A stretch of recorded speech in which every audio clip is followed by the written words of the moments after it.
He's graced us many, many times. He's back here today. Coach Nichols will be introducing him. But we got some special guests right here. Former Lawrence Superintendent Billy Strickland, I want to welcome and thank you. And also Seth Strickland's here, former Raider, former Gamecock, and on the Anderson staff. That's a special gift. So before we go any further, I'm going to ask Dr.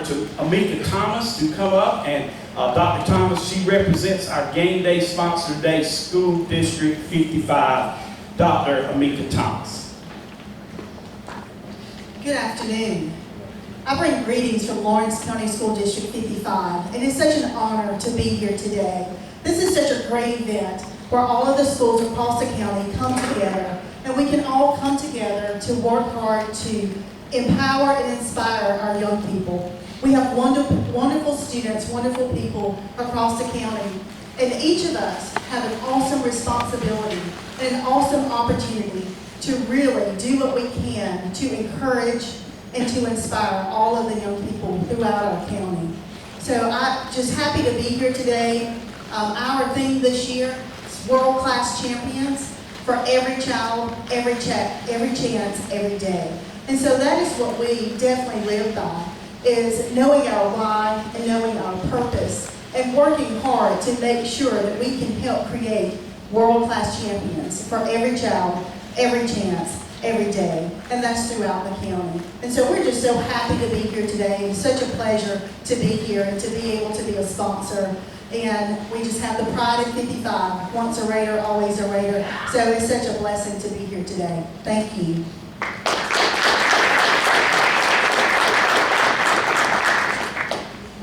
Certainly thank School District 55, Dr. Thomas, Dr. Penland, Dr. Rhett Harris, and just for all that you do here at School District 55 and all of the schools of District 55. At this time, I'm going to ask Gary Bailey, as he's out the week speaking, you're a certified public accounting. They stepped up to the plate this year. We're so thankful. Love Bailey and Associates. Please welcome Gary Bailey.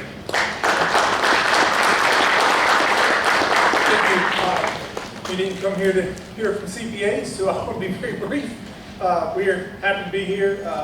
We actually have a lot of Anderson graduates, so we're really excited to hear the new football coach speaking. We're a CPA firm, blessed to be on the square. My wife and I just renovated the old Palmetto Bank building, if you're familiar with that, on the square, so that's where we're located. So just thankful to be here. It's a great event, and look forward to hearing from all great speakers. Thank you. Also, at the conclusion, after Coach Lamb speaks, the door prizes they brought, I tell you what, it's going to be a great day here. We'll have that for you just as quickly as we can. But at this time, this year, Farm Bureau Insurance of the county stepped up for our Players of the Week. So I'm going to bring up our president, who really makes this entire Touchdown Club go. President of the Touchdown Club, Gene Simmons.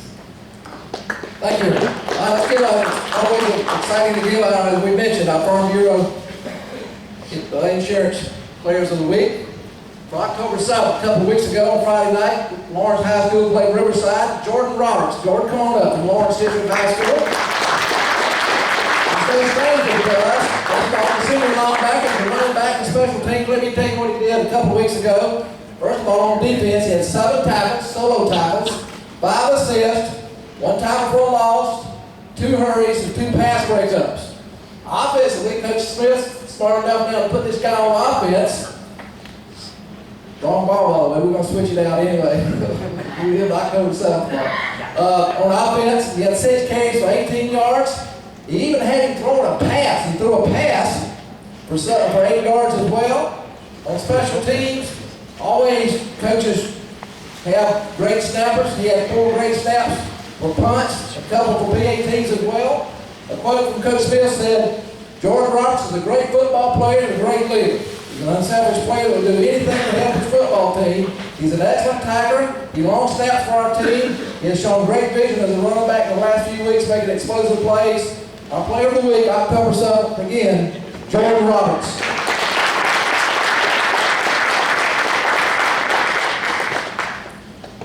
Last Friday night, our player of the week, again, Lawrence High School, Casey Ellis. Casey, come on up. Lawrence had a great win over William last week. Again, from Lawrence District High School, Casey Ellis, he's a wide receiver, special teams player. On offense, he had 3 catches for 89 yards and 2 touchdowns. One of those went for 18 yards, one went for 60 yards. And I think that one was the first play from scrimmage, coach, is that correct? For 60 yards, to put them off on a good step as well. Those 89 yards, folks, those 89 yards that he accumulated last Friday night makes him surpass the 1,000-yard mark in receiving yards during his career at Lawrence District High School. He also had punt returns as well. Again, Coach Smith quoted to him, Casey Ellis has been a steady player for us, played at a high level and varsity level for 3 years. As we mentioned, he went over the 1,000-yard mark, surpassing that in receiving yards. He not only excels on the field, but is an excellent student and teammate. October 14th, Player of the Week, Casey Ellis.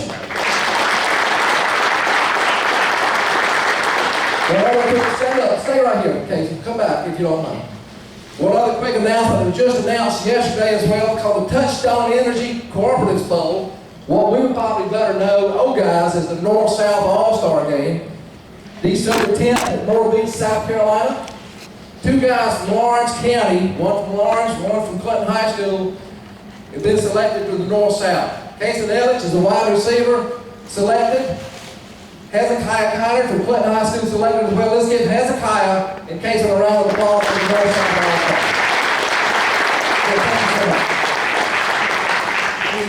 Congratulations to everyone involved in that. I want this time to let the coaches give our high school reports. I would like to tell you that the reason that Presbyterian's not here, it is homecoming this week, and they're playing Saturday at 1 o'clock at Bailey Stadium against the St. Thomas Tommies, and it's homecoming, so they got a lot going on the Presbyterian College campus today. Coach Englehart will be back with us in 2 weeks. We always look forward. But what we really like to do is let Coach Englehart and our coaches stand up and let us hear each report. So up first, Coach Smith, I'm going to ask you to go to give our Lawrence regular report. Big game tomorrow night. All right, it's good to be here. We'll celebrate these guys and recognize them. And just want to introduce these guys first. Start here, James Rawls. James Rawls has done a great job for us early in the last couple of years, really, at quarterback, and then, of course, against Chapman, had a season-ending injury, but we know he's going to be able to come back and do some good things at the next level, and just know he'll do his rehab, and he's already started. He's working hard on that. But James Rawls. I'll be quick. Jordan Hicks, we introduced him a lot of things. He's won it a couple of times, I think, Player of the Week. He's just steady for us. He does a great job. Started moving to the offensive side of the ball a little bit after the first few games. He's done a great job carrying the ball for us also, and just been an outstanding tackler. One thing I say about him is just that you don't see many linebackers that can do everything. He covers the pass well and plays and runs. He's a physical hitter and also a great open field tackler, and just doing a great job for us. Okay, Jordan Roberts. Casey, we just heard about 1,000 yards at North-South. I mean, that pretty much sums it up. He's just been there and just done a great job. One thing that is the return game. He's a punt returner, kickoff returner. And just talking to some coaches, it's tough to find those guys, but he does a great job for us in that area.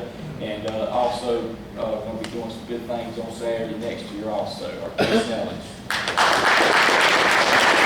Jackson Martin.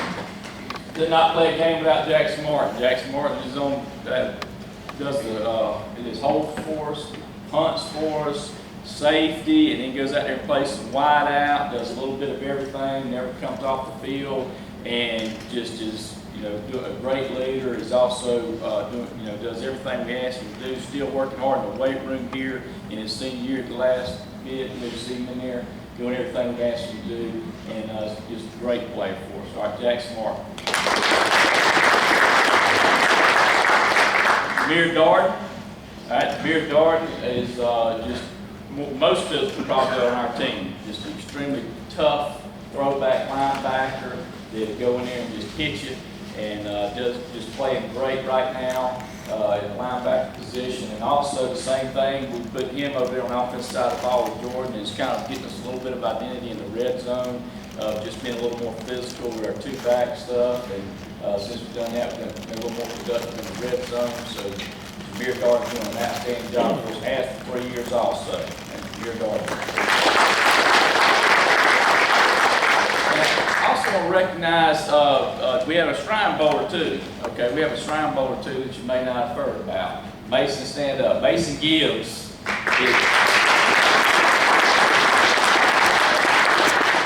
He's been with us, and he's as important part of this team as anybody.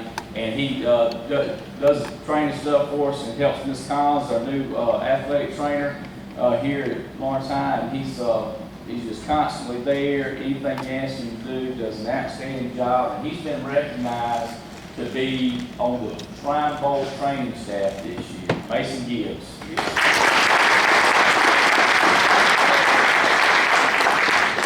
And I just want to make sure I mention Amy Collins, who I mentioned just a second ago. She's our new athletic trainer and doing an outstanding job. And it's just great to have her on staff and just being there and getting these guys back. There's always bumps and bruises every week. As far as the report, we've kind of a little bit of a roller coaster this year. We've had one game we win by 3 at Greer, and then we go into Riverside, and we fell a little bit short by 3 on field goal for that game. And then these guys picked it back up. In the Wade Hampton game, we got out to a great start. Didn't have many turnovers. Had one turnover, it was a big one. And it just kind of hurt us there right at the end of the half. But these guys came back and just held on for the rest of the game and did an outstanding job to finish that game out and get us the victory. And that game kind of showed our season a little bit. They face some adversity. Your true character comes out when you face some adversity, and they did that. And they showed, they voted back up after that tough turnover, and then had a great game at the end and finished it out and won the game. Playing East Side this week, and basically this game comes down to, they've got a couple of good weapons on the offensive side of the ball, and they're able to stop their running back. This week is a big week for us, like I mentioned. It keeps us in. If we can win this game, it'll keep us in a chance to win the region. And just now, we just need a little help from Greer there the following week. Okay, it'll be the following week. We'll be off the following week. We've got this week against East Side, and these guys have done a great job all week preparing and focused and doing just an outstanding job. So I think we'll be in good shape there. All right, thank you. Red Devils going on the road tomorrow night, taking on the Chester Cyclones, and pretty much a big region game. So I'm going to ask Coach Corey Fountain now to give the Red Devil report. Coach Corey Fountain.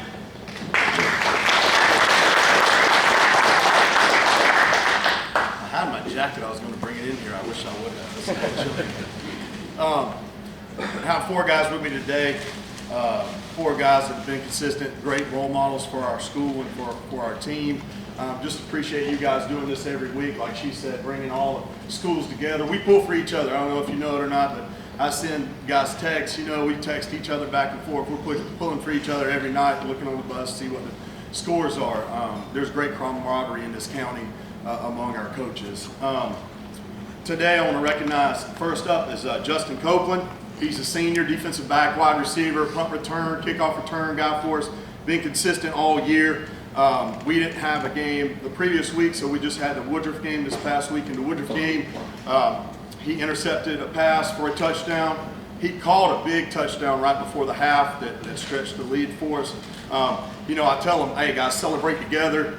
They don't always do it. Sometimes they celebrate on their own. I'm not all about that, hand the ball to the official. But this is one time I was like, thank God they all just celebrated together, because I don't think he got in. It was right there on the line. They jumped up, I'm jumping up, yeah, good job. And they sold it for us, and we were able to get that score before the halftime. And I appreciate that, Justin, for jumping up and getting excited. But he's just a consistent player every week. Great leader at practice. He does it Monday through Thursday too. And that's what you have to have in a leader, Justin Copeland. Say Johnson, Jr., defensive back, cornerback for us. Really consistent guy. You don't always hear much out of him because he's just doing his job. Lots of times teams like to throw away from him because, as you can see, he's a long cornerback.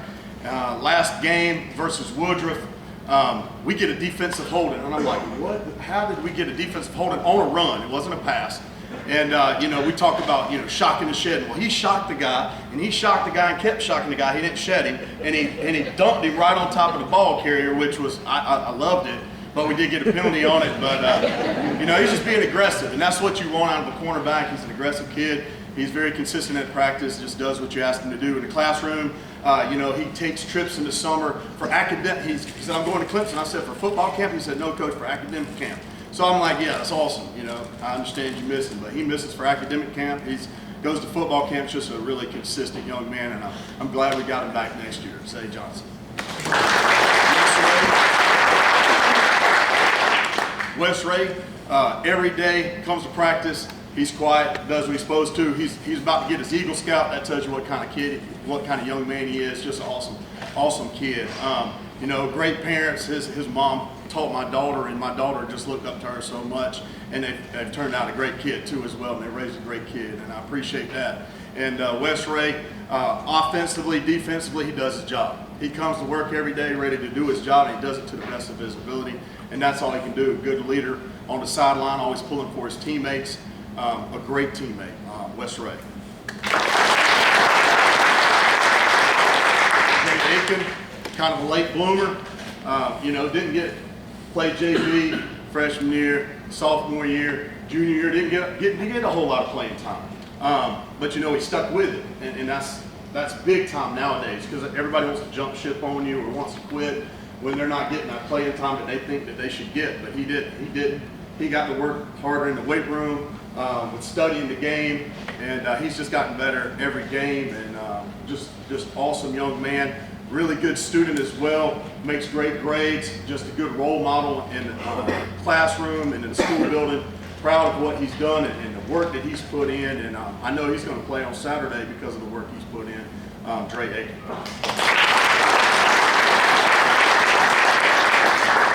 Just a little synopsis of the Woodruff game.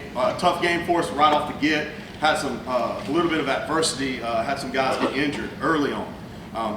In the game, and other guys stepped up, and we pulled together. Close game in the first half. We were able to make adjustments in the second half and not give up any more points.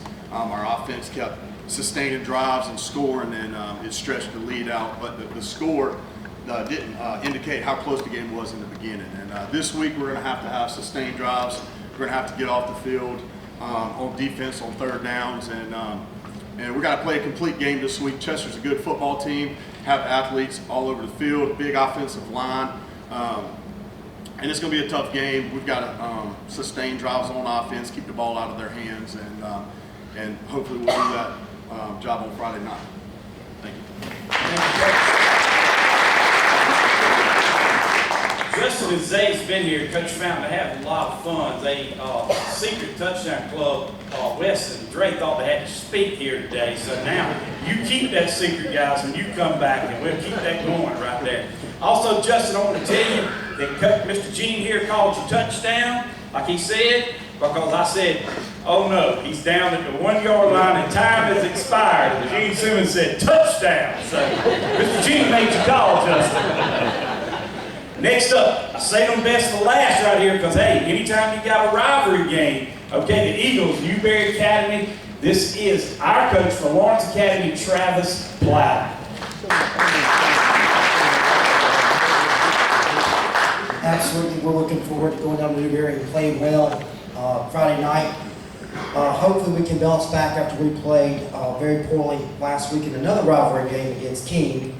We weren't real focused, didn't execute real well, weren't physical. If you don't do those three things well, you might as well stay on the bus. I'm not going to put the players on the bus. We've got to do a better job of coaching and having better people prepared. But clearly, we've got to play better Friday, and that's something we take a lot of pride in, is playing and competing with Newberry Academy. A couple of players I want to recognize, beginning with our starting center and defensive tackle, Hack Hardy. Hack had a really good game for us offensively.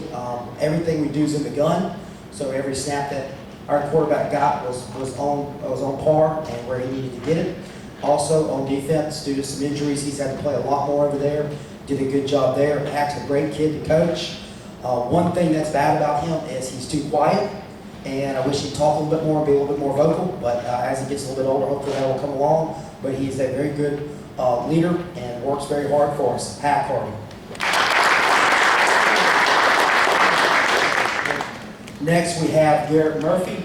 I was really proud of the way Garrett played in this game, especially towards the end of the half after catching a touchdown pass. Garrett went down with a shoulder injury. We didn't know if we were going to get him back in that game, but he was able to play through that and get through the rest of the game and play well. Also, in defensive end, he has been very consistent for us, and we want him to continue to do exactly what he's doing. He's going to have a big task Friday and what we're going to ask him to do, and we hope he can continue to do what he's been doing. Garrett Murphy. Our third guy, Garrison Vaughn, his grandfather came out of retirement. Go ahead and stand up, Coach Curtin. Coach Curtin's been around. He coached for Coach Varner back in the day at Woodruff. He's told some great stories about what Coach Varner used to do, and it's hard to believe. I believe they're true, but it's hard to believe that they actually happened, and you can get away with some of the stuff that we used to get away with. When he came out to coach, he was a little bit leery because he was, 2-a-days is hard and all that kind of stuff. So, Coach, we can't do 2-a-days anymore. I mean, we just can't legally do it anymore. Steve won't let us, and I mean, it's a shocking thing. But we really have enjoyed having Coach Curtin around and the experience he has. Thank you.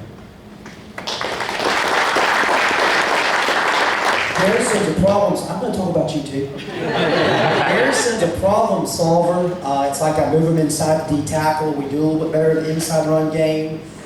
Then they go outside, and we got to bump them back to defensive end, and we stop it on the outside. I wish I had more Garrisons. We'd be a lot better defensively. But we're really happy with Garrison. Hopefully he'll keep playing well. Thank you.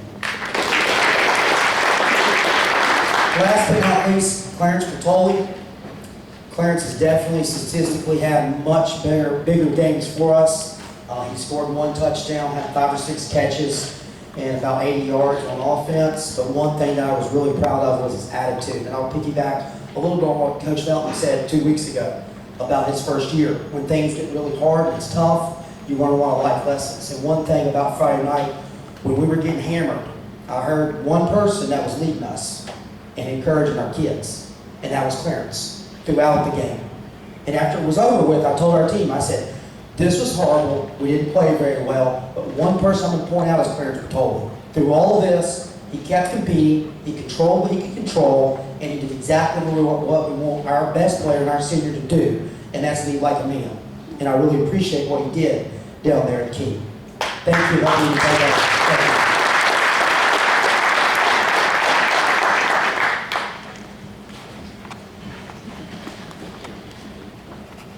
Okay, it's time now for our featured speaker. We're blessed today to have Coach Lamb, and I'm obviously not the man that's qualified to introduce him. So what I want to do is bring up Coach Harold Nichols, director of our Clinton Family YMCA, who does so much behind the scenes for this touchdown club, from getting our speakers to just so much, leads our selection committee for our players of the week. Please welcome, man needs no introduction, Coach Harold Nichols. I don't know if I'm qualified to introduce him or not, but I'm going to give it a whirl. So good to see everybody out here today. Got a packed house. This is awesome. One thing, we got a special treat today with Coach Lamb being here with us. One thing that comes to mind when I think about Bobby Lamb is being a winner. Coach Lamb's been a winner ever since he was in high school. He won a state championship with his Hall of Fame coach, Ray Lamb, his dad at Commerce High School, way back when. I won't give the year because I don't want to give away your age, Coach Lamb. He was the Atlanta Journal-Constitution Player of the Year in the state of Georgia that year. Went on to Furman, played for Coach Sheridan, Dick Sheridan, the Hall of Fame coach, and won a bunch of games at Furman. In his tenure as a quarterback at Furman, they beat South Carolina, they beat Georgia Tech, and they beat North Carolina State when Coach Lamb was the quarterback at Furman back in the day. Was a long-term assistant for Coach Satterfield, and Coach Johnson won a bunch of games there. Was a great recruiter, great play caller. Was able to be the head coach at Furman for a good bit. Never had a losing record as the head coach. He's got a winning record as head coach. Went on to Mercer University down in Macon, started the program. So when Anderson decided to start football, they found the right guy. because he's got a great experience in doing that. They're fortunate to have him over there. Again, like I say, he's a winner, comes from a winning family. His brother, Hal, who's probably the best coach in the family, won a bunch of games in Calhoun and is in the Georgia High School Hall of Fame. His son, Taylor, was a great quarterback at Appalachian State, is now the quarterback coach at Virginia. He's going to come talk to us for a few minutes, and he's going to head to Atlanta tonight to go watch Taylor and the Virginia Cavaliers play against Georgia Tech tonight. So, without further ado, y'all give Coach Lamb a big Lawrence County welcome for Coach Bobby Lamb and Anderson University.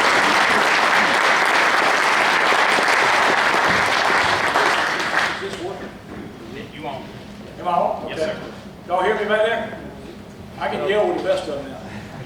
Let me tell you something. Y'all got the right guy getting speakers, okay?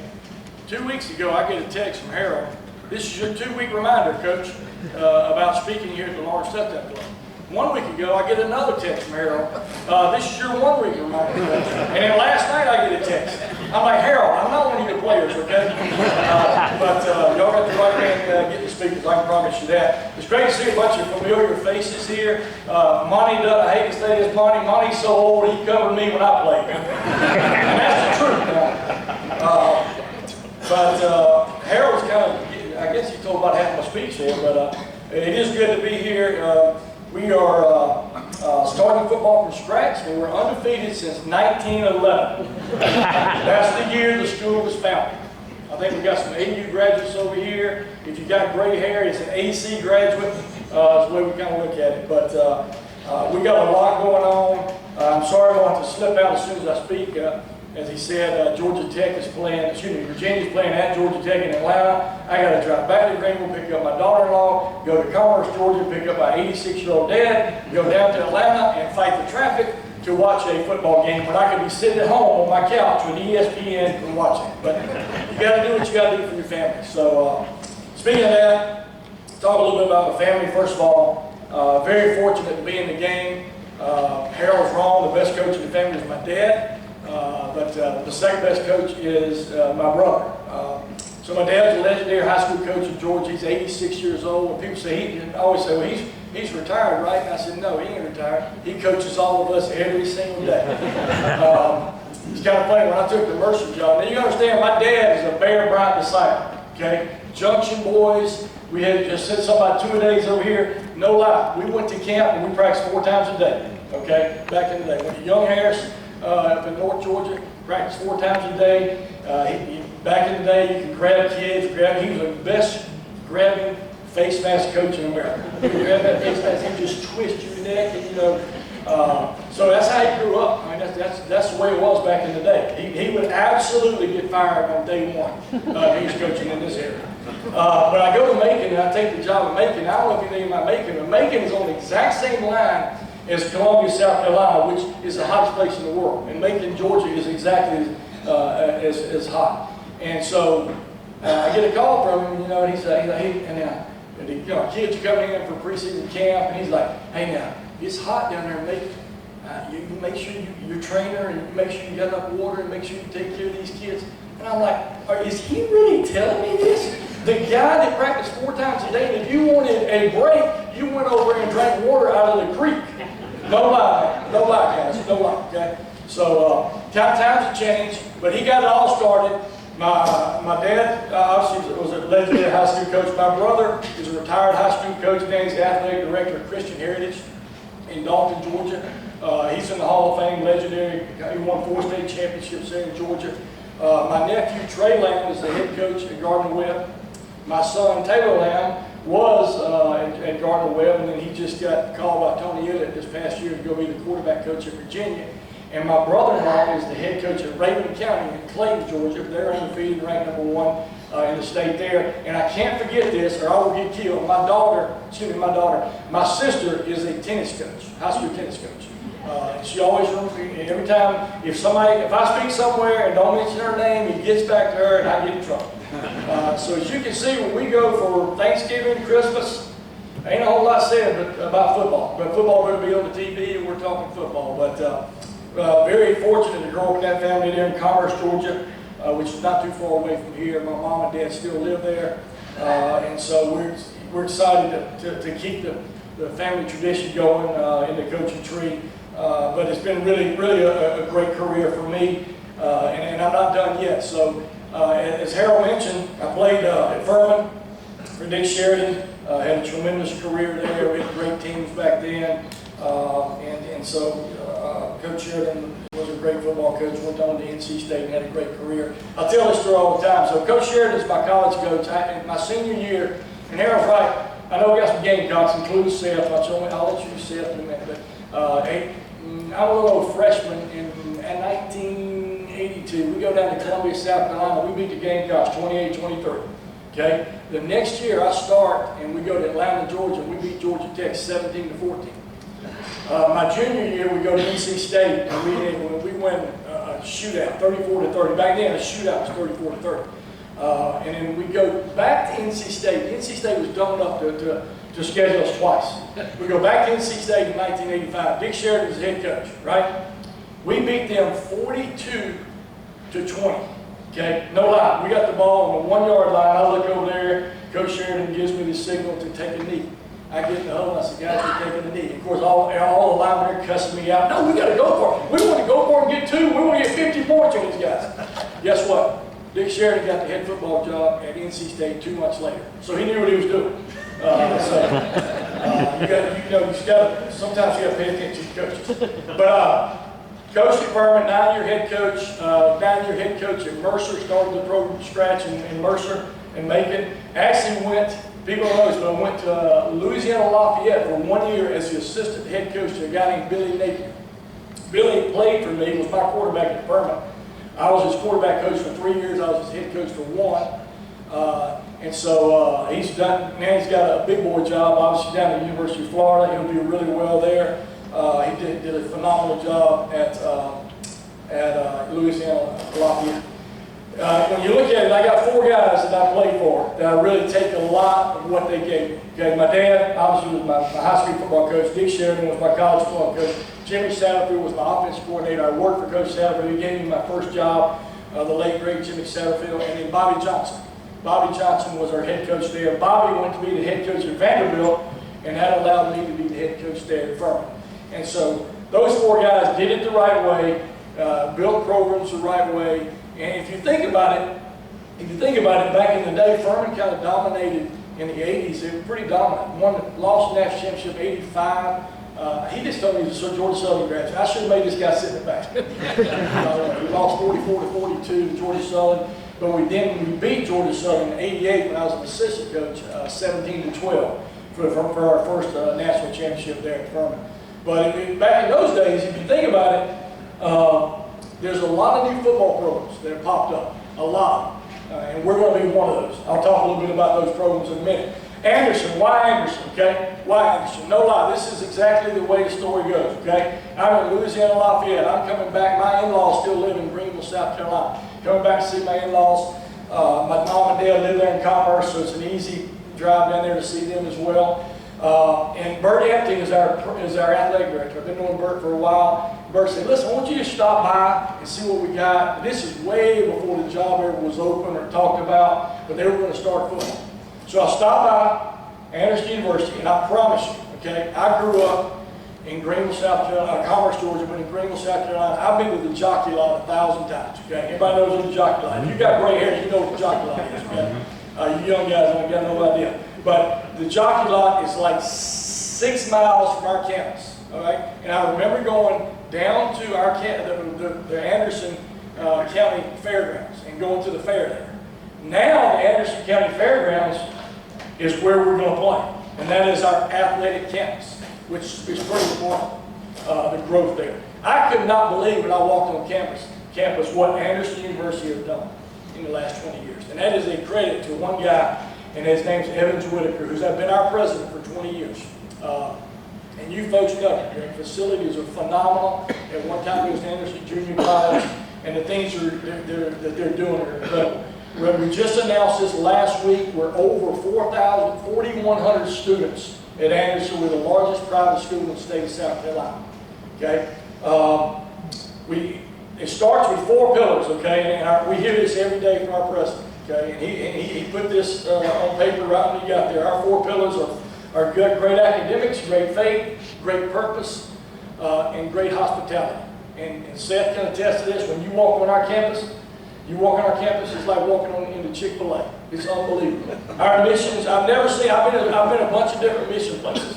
I've never seen a better missions department than what our people do there in that building.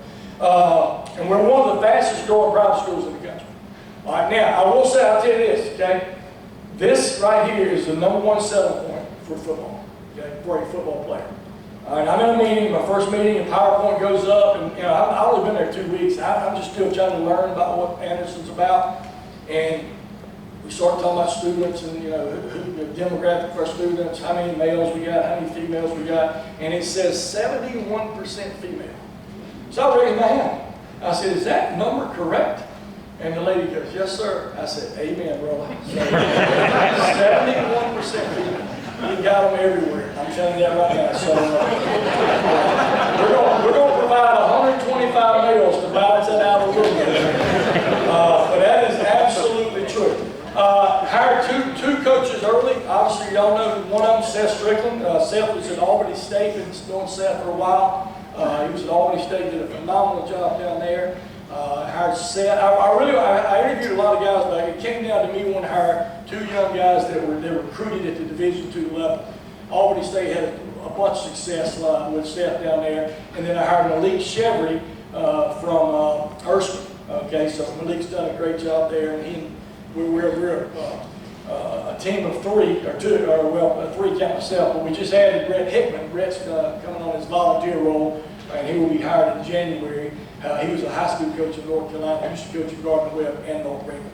So why football? Why does Anderson start football? Why does anybody start football? Okay. Well, the National Federation president, Steve Hatchell, probably said it best. No other sport contributes to the vibrancy of a college campus more than football. And if you think about it, and I've talked to a lot of people in Anderson, I'm like, "What did y'all do in the fall? I mean, what went on here on weekends in the fall?" They're like, "Nothing. We all left. It became a suitcase campus." Okay? And so the excitement level on our campus to have something to do in the fall is through the roof and in our area. So this is the reason I think you start football, okay? Number 1, you enhance school spirit. Our student body is called the Trojan Army. And at basketball games, I was at a volleyball game the other night, it's unbelievable the amount of students we get there, okay? So we have great school spirit, but school spirit hits another level when it gets to football, okay? Because of what you can do on a Saturday afternoon in a 3-hour party. Number 2, it invigorates the alumni. Okay, now you have something to come back to.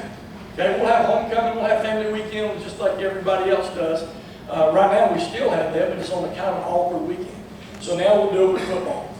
It gets the alumni back on campus. Helps raise our profile. Okay, one of the things that you do with the sport of football is obviously football is a small part of what you do at a university, but football can be the front porch if you let it, okay? Because you're going to get the notoriety out there.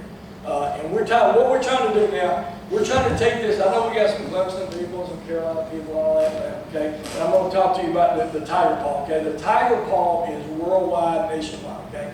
We want to take this Trojan head, and we've really only been selling this Trojan head for about 2 or 3 years now. We want to take this Trojan head and make it statewide, make it regional wide, and make it everybody, like we go into schools in Georgia and South Carolina, North Carolina, Florida, we want them to know what the Trojan head is. So we're trying to compare that to the Tiger Paw and trying to do the things they did with the Tiger Paw. So we hopefully will be successful and raise our profile. And then the last thing is it will enhance our relationship with the city of Anderson. I saw this firsthand in Macon, Georgia. We made a huge difference in Macon, Georgia when we started football. Okay? Now, we got a great relationship with our city of Anderson, but I think this is going to be even better. I mean, right now we're partnering with they're doing an entire streetscape with sidewalks and lights all the way down our campus, and the city's paying for that. So we're really partnering together. Our mayor, Terrence Roberts, has done a phenomenal job. So that's been positive as well. So starting new programs, so you think about it, okay? You think about it. We had all that success at Furman. And, you know, when you think about it, when we used to go recruit at Furman, if we had an academic kid that could get in Furman, we were pretty much going to get him. I mean, think about it, okay? First of all, how many football playing schools do you think are in this state right now? What number were y'all going to give me? Think about it in first before you answer. Okay, you got Clemson, Carolina, everybody knows that. But then how many other schools? How many schools total? Anybody got a guess? Yes? 12. 9, good guess. 12, okay? Those are good guesses, okay? We will be the 16th playing football school in this state, which is incredible for a state this size. All right? Clemson, Carolina, Coastal. Those are your Division I, G5, and FBS. Furman, Wofford, South Carolina State, Citadel, Charleston Southern, Presbyterian. Then you got Anderson, North Greenville, Limestone, Erskine, Newberry, Benedict, and Allen. Now, I can tell you who loves that. These high school coaches love it. You know why? They got more places to send these kids. All right? And so that's pretty incredible in a state our size. I go back to 2005, okay? Even, well, we can go forward back there. When did Coastal start? Early 2000s? Coastal started 01. Coastal started in 01. But you go all the way back to 2005, 86 new programs are playing football since 2005. 86. This is nationwide, okay? All divisions, okay? Guess what? 30 of those programs are in the southeastern part of the United States. 30 of them, okay? Tells you how important football is in this area. Some of the schools you may recognize, obviously Georgia State, South Alabama, Limestone, Allen, Erskine, UNC Charlotte, Kennesaw, Mercer. None of those schools were in play back in the day when you went recruiting. Now everybody's in play, and everybody's talking about starting football. So I think that's important as we look forward to starting football. And here's the deal. As I like to say, and Seth heard this 1,000 times, this ain't my first rodeo, okay? I've done this before at Mercer, okay? When you start from scratch, and when I say start from scratch, and we don't have a football, we ain't got a piece of equipment. I mean, we ain't got nothing. I got a list over here, a mile long, what we got to get, okay? What we got to get. Same thing we did at Mercer, all right? So here's the way you start, okay? In layman's terms, which is what I always need, okay? You recruit 1 year, you practice a year, and you play the 3rd year. All right? So now, we're in the recruiting phase. We're signing the class of 223. Okay? So, our first class will sign basically on February the 1st this year, which is the second signing date. We'll sign roughly 90 players. Now, you got to have 90. You got to have 90 to start up, because guess what? Your second year is a developmental year or a practice year. So you can't just sign 30 and have a practice year, right? Not in football. So you got to have 90. So we're going to have 90 guys come on our campus next August. So when they get there, we'll have what we call a developmental year. A developmental year, okay? And so our developmental year, and here's the deal, we ain't going to have practice every single day. I mean, I ain't that dumb. I ain't my dad, right? So we're going to practice, basically 4 days a week. We'll have a big team lift on Friday morning. We'll take the weekends off, okay? So we'll have a plan in place for those guys to develop on the field and off the field, and certainly in the classroom. That will be their redshirt year. You got 4 to play 5, 4 years to play 5, okay? Excuse me, 5 to play 4, right? 5 years to play 4. Okay, that will be their redshirt year. Then after that year is over, you will have 4 to play 4. So at the end of the day, 95% of the guys go to college this day and time with a redshirt anyway. So at the end of the day, it's a great opportunity to develop. And here's the other thing. When you get in line the first day of practice and you look behind you, guess what? Guess who's back there? Nobody. We don't have anybody else. 223 is the first class, right? So you got an opportunity to start for 4 years. We ain't we're not going to guarantee that, but you got an opportunity to do that. So 220, that'll be our developmental year. Then we'll sign another class, which will be a kind of a normal class, a 30 person class. We'll sign that class in February of 2024. Then when we get to August, we'll have our first preseason camp in 24. And right now, we're slated to play our first game on campus in our stadium September 7th, 2024. So that's the exciting thing about it. They're building us, and I wish you had the pictures, and we'll be able to, you can see it on social media, but they're building a 44,000 square foot end zone facility with all the bells and whistles. You got, on the bottom floor, you got a weight room, a locker room, training room, weight room, locker room, training room, okay, and what am I missing? Nutritional area, locker room, training room, oh, the equipment room, got that equipment, right? So equipment room. And then upstairs are all meeting rooms, team meeting rooms, coaches' offices, staff rooms, all 9 yards. Okay, on the other end of our football field is a soccer lacrosse building that's already up. So we've got 2 beautiful buildings that are going to butt up our football stadium. Then next year we'll start working on the stadium part. I mean, I can't tell you how many meetings. I was in a meeting like yesterday talking about this stadium. We don't have about 10 meetings on the stadium. They might drive me nuts. We got to make decisions and roll. But it's going to be a beautiful complex right there, and we're going to be able to play championship football there. All right, a couple things you do. Okay, when you start a program, guess what you do? You come up with new traditions, right? Guess what? We're not going to rub a rock and run down the hill. Somebody in the area already does that, right? All right, but we will do this. We're going to, well, I guess they call it meet at the Paul, whatever. We're going to let our fans on the field. And we did that at Furman, we did that at Mercer. The only difference is the fans that go on the field, our players can't give them sweatbands, they can't give them chin straps because we ain't got enough money to buy more. Like Clemson does. Right? So, but you can start new traditions, and we've got to come up with some of those. And I'm meeting with our student body constantly to come up with traditions. Well, guess what? We don't even have a band. All right? We got to have a band, right? And the other thing we don't have, which this has shocked me, because we've had basketball, we have this, but we don't have a fight song. We got to come up with a fight song. So those are a lot of the neat things you get to do, and you get to create your own legacy doing that. So we're going to have 125 total players. And this past summer, we had 5 camps and 2 junior days. So we had over 800 young men visit our campus. And that's how you do it this day and time. We have summer camps all summer long. We have junior days where you can come on campus. And that's how you showcase what you have on your campus. That was a really good number. It went really well this summer. Now, here's a little bit of the negative, not negative, but one of my toughest jobs, and would be a question that everybody would ask at the end, so I'm going to answer that one. The toughest job I've got is in Division II, you have 36 scholarships, okay? So, Carolina and Clemson got 85, Furman and Wofford got 63, okay, and we got 36, all right? So, all of our money is stackable, okay?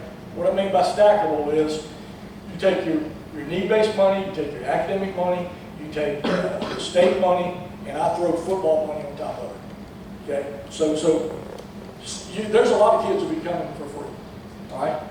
Which, for the parents, that's all that matters is the bottom line, right? So we'll stack everything up. That's what you do in Division II. Now, but here's the negative. I got 36 scholarships. Can I give 36 scholarships away this first year? No. Because guess what? We ain't got nobody left the second year, all right? So I got to tier these scholarships for 4 years, not just 3, but 4, because you got to have money to recruit 24 class, the 25 class, the 26 class, and then the class will graduate and it will roll over. So that's a piece of the puzzle that we're working on every day. And Seth and them have they got all this, computer stuff and all this, what do you call it, spreadsheet and all that. I'm a legal pad guy. I'm a legal pad guy, and I'm a white grease board guy, okay? I don't mess with all this stuff. That's why I hire these young coaches to do that. But that'll be one of the toughest challenges as we move forward. We're going to play in the SAC, the South Atlantic Conference, all right? So now, the SAC has 12 teams, okay, 12 teams, and they're divided into 2 divisions, kind of like the SEC and ACC, and then they're going to have a championship game at the end. Obviously, some teams in the SAC that you know around here will be Newberry, Lenore, Ryan, Wingate, Limestone, Morris Hill, Erskine, Carson, Newman. Those are just some of the teams that obviously you're familiar with. But it's going to be a really good league. It already is a really good league. In Division II, it's just like high school ball. You play to get in those playoffs, and you got a shot to win a national championship. And look, I know Ryan has been to the semifinals a couple of times. Newberry was in the playoffs last year, had a great year. So yeah, we got an opportunity to do that.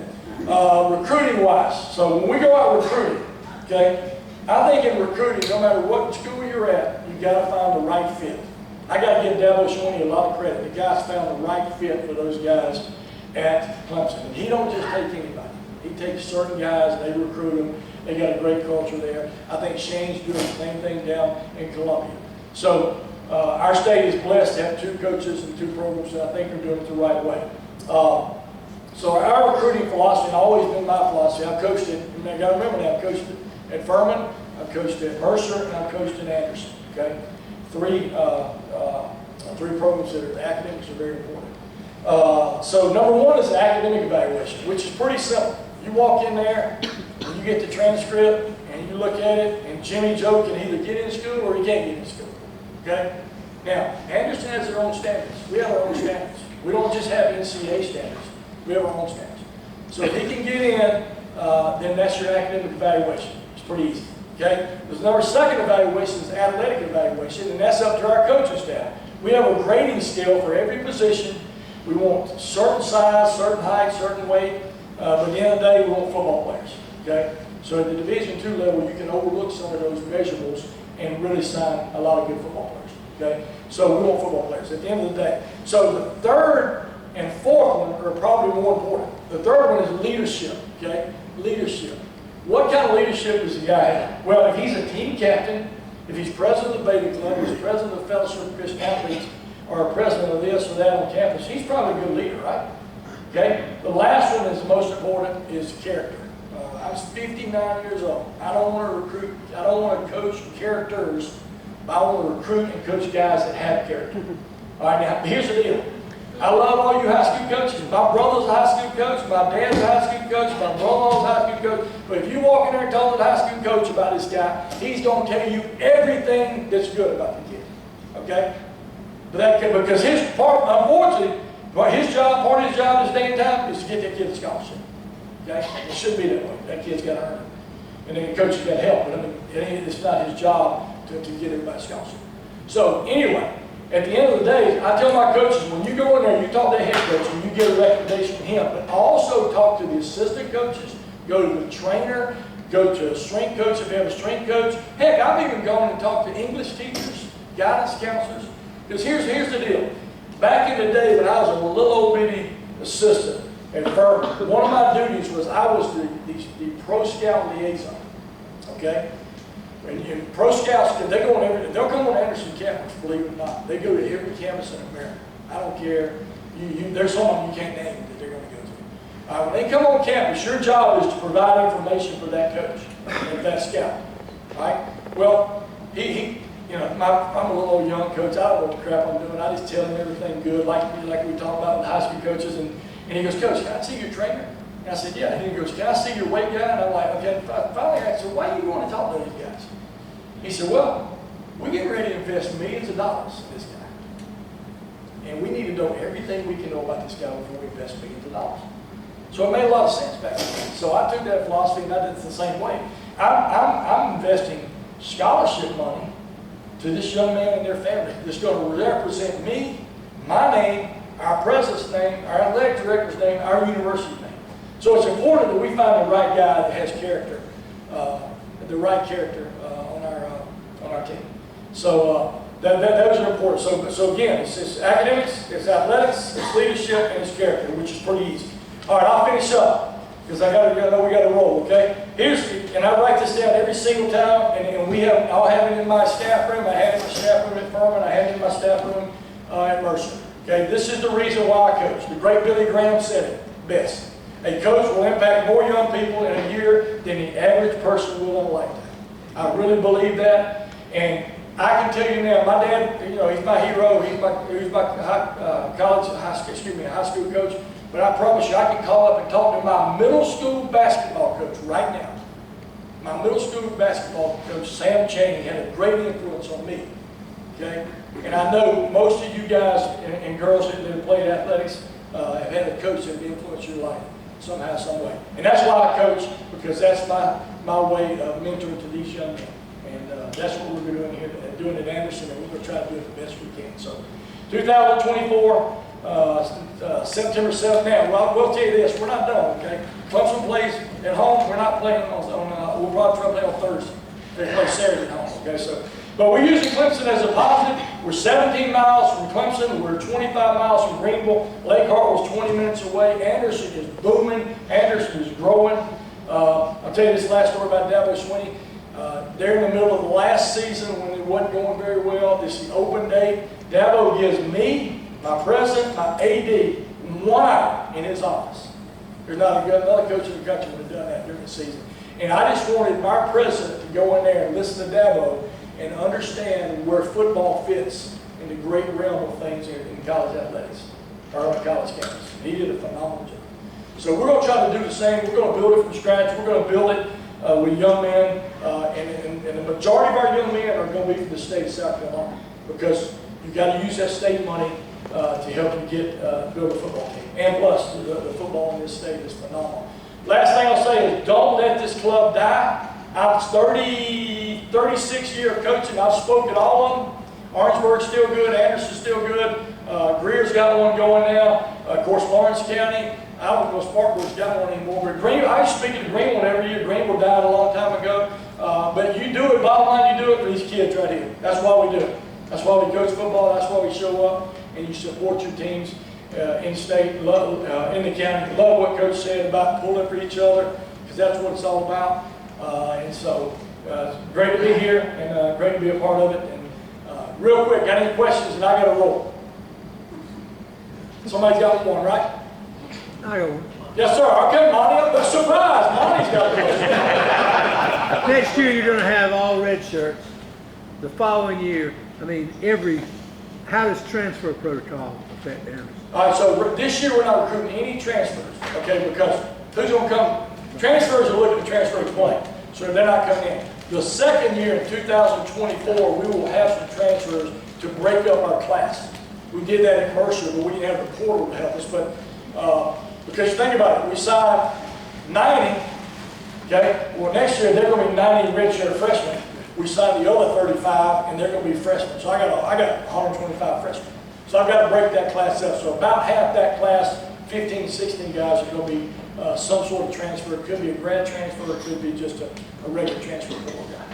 But we will use the transfer portal. Hey, look, I'm not for the transfer portal. Okay, I'm not for all this stuff that is going on in college football right now. I'm glad I'm on the downside of it. But at the end of the day, it is a tool that you have to use. As I like to say, the transfer portal giveth, and the transfer portal taketh away. And you've seen that. You've seen it all across the country. And that's why college football, that's why you see a lot of upsets, because I'll give you a prime example. Marshall beat Notre Dame. Well, Marshall's front four defensive linemen are all Big Ten Power 5 transfers. And their defense is good as any in the country. And you think they were scared when they played Notre Dame? No, they weren't scared.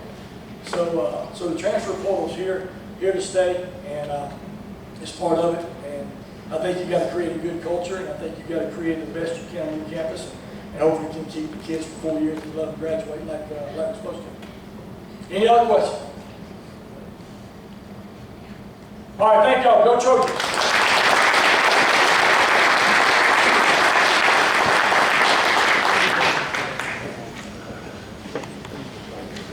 Thank you, Coach Lamb.